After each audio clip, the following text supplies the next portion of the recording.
Olá! Já parou para pensar em como a presença de Deus se manifestou ao longo da história? Hoje, a gente vai embarcar numa jornada fascinante para entender a história de uma força divina que está sempre em movimento, desde o início de tudo. Vamos descobrir juntos como essa conexão foi evoluindo. E olha, o que a gente vai ver não é uma ideia abstrata, não. É uma história de verdade que vai progredindo. Uma narrativa que se desenrola por séculos e que mostra como uma presença divina foi se conectando com a humanidade de jeitos cada vez mais profundos e pessoais. E isso nos leva à grande pergunta que vai guiar a nossa conversa. Afinal de contas, quem é o protagonista dessa jornada toda? A resposta? Ela não é tão óbvia. Ela vai se revelando aos poucos. E tudo começa, bem, no princípio de tudo. Então vamos lá. Vamos voltar para o início absoluto da história, para o primeiro registro da presença e da ação dessa força. É um começo grandioso e, ao mesmo tempo, sabe, profundamente silencioso. Pensa só nisso. Antes mesmo de existir luz, num cenário que era puro caos, sem forma nenhuma, o espírito já estava lá. Em hebraico, a palavra é ruach, e o mais fascinante é o verbo usado para simovia, que traz a ideia de uma ave aquecendo seus ovos, sabe? Preparando tudo para a vida que estava para nascer. É o primeiro ato para trazer ordem e propósito para o vazio.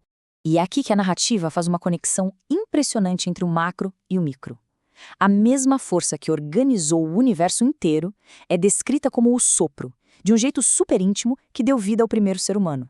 Não é só criar algo do nada, entende? É a própria vida de Deus sendo compartilhada. Bom, a história avança e a atuação do espírito muda de foco.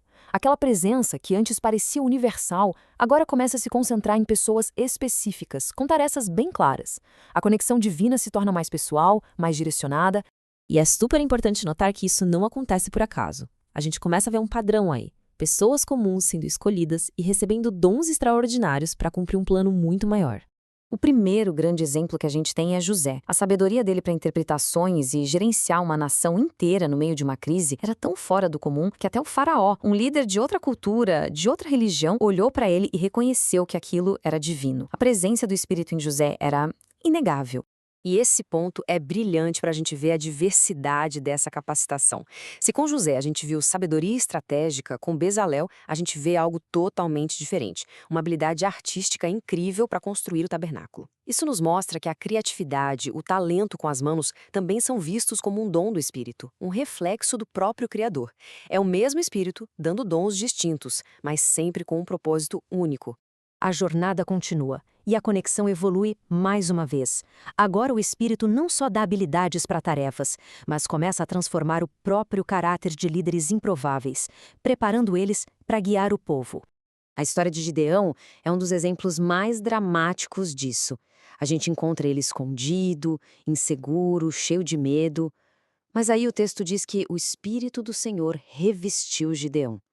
A imagem é muito poderosa, né? É como se ele fosse vestido com uma nova identidade, uma transformação completa que o tornou um líder super ousado. Com o Davi, a gente vê outro detalhe importante. Ele era o filho mais novo, o candidato menos provável para ser rei.